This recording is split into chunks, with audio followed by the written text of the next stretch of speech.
On December 18th, 2020, Leo Varadkar told RTE primetime presenter Miriam O'Callaghan there had been no excess deaths in Ireland that winter, the year of the supposed deadly pandemic.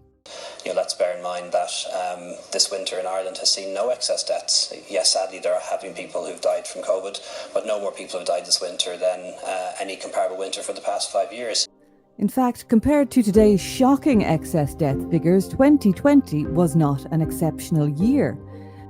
So why was the public coerced into a dangerous medical trial with no guarantee of the short-term or indeed long-term repercussions for a mystery virus with a 99.97% survival rate? Again, using the same baseline. Yeah. For 2020, the excess deaths for the full year was 1,600. That's 5%. Now, we're at 4,100 at the end of August, which is just over 2.5 times the so-called mad pandemic dying.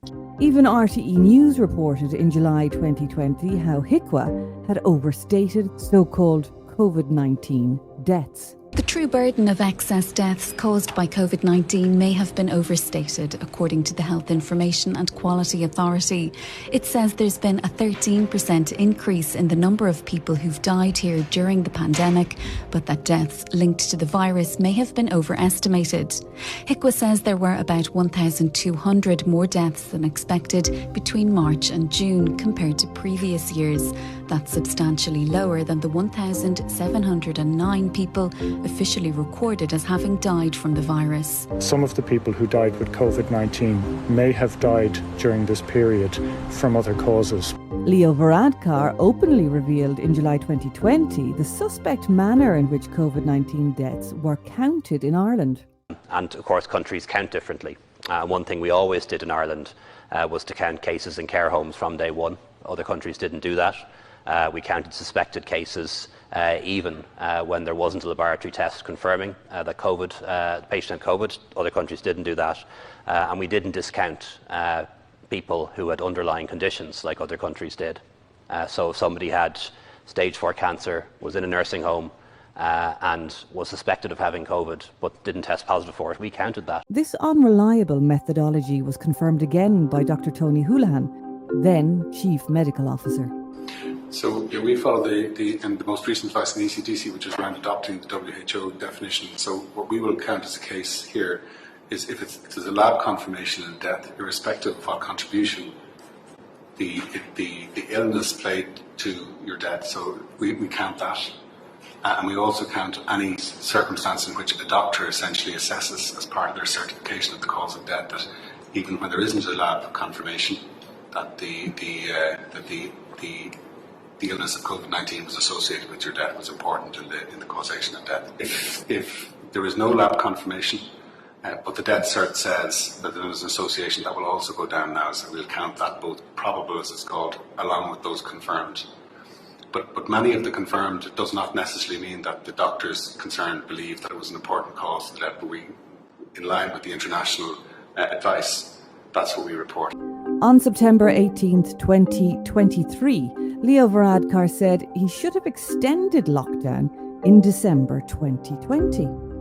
In retrospect, there shouldn't have been any opening up at all because of the Alpha variant, and that changed things fundamentally. But let's not forget the advice from NEFIT at the time initially was that the Alpha variant was not an issue of concern. So there's a lot of things to be worked through, and I think everyone involved in that time should recognise that we got most things right. This is odd, considering an admission in the Dáil that lockdowns were the cause of double-digit excess mortality rates, suddenly ignored by the mainstream media since the rollout of the trial injections. I want to raise with you what appears to be an increase, a higher number of people who have been dying this winter and last winter over previous years. The Examiner in their own analysis indicated possibly up to 20%, not from my own conversations with people in medical professions, with undertakers, priests and so many others. They concur that there is what appears to be an increased number of people who have been dying. Has your attention been drawn to this? Has there been analysis conducted on what might be causing it, or have any explanations been identified? Thanks, Deputy. Yeah, my attention has been drawn to it, and I've seen the analysis in the Examiner, and it does seem that there has been an increase in excess deaths this winter relative to other winters. It seems it's not a phenomenon unique to Ireland, it's an international one, and I have asked the CMO for her opinion and advice on it. The likelihood is that it's related to a number of factors. Influenza, RSV and COVID all circulating in the community. People's immunity is not what it was because of social distancing throughout the pandemic. People's immunity isn't as strong as it would have been if they'd been out and about picking up viruses. And then there's also the issue of unmet health need, the fact that large parts of our health service were effectively closed down. A few months later, Varadkar attempted to play down Ireland's shocking excess deaths since the COVID-19 vaccine programme rollout. And Count Conan knows this at Business Committee dozens of times now to have a debate here in this House about the excess deaths and mortality of our humans, not to mention other people talking about the animals here, our human beings. Must be human life is the most sacred thing of all, in my opinion anyway, and I want to have a debate here as to the sharp rise and continuous rise and ongoing rise of the number of excess deaths compared to last year or many, many other years as compared to. We see the hospital overcrowding, every hospital, including the chaos at Limerick University Hospital, ongoing chaos. But the pressures that's going on people, the amount of people that are sick and getting serious illnesses and rapid serious illnesses and finally dying very, very fast, very quickly, and the medical people trying to do their best. But we need an investigation into this, and we need a debate about this in this House before we rise for the summer and just pass it on again to next winter. And be prepared to have a proper debate before the winter. Thank you very much, please. I just want to thank all the deputies for raising these very important issues. In response to Deputy McCarthy's query, it is a fact that there are thousands of people out on bail. There are today, and some people on bail commit crimes. Sadly, it's not that uncommon. It wouldn't be possible or right for us to jail everyone who's on bail. It wouldn't be practical, and it wouldn't be just. And it is ultimately a decision of the courts to decide who is granted bail and who is not us in this House.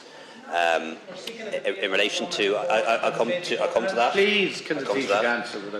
In relation to Deputy Murphy and Deputy Batchick, again seeking a debate on animal welfare. Deputy McGrath seeking a debate on excess deaths. Deputy, excess deaths vary from year to year.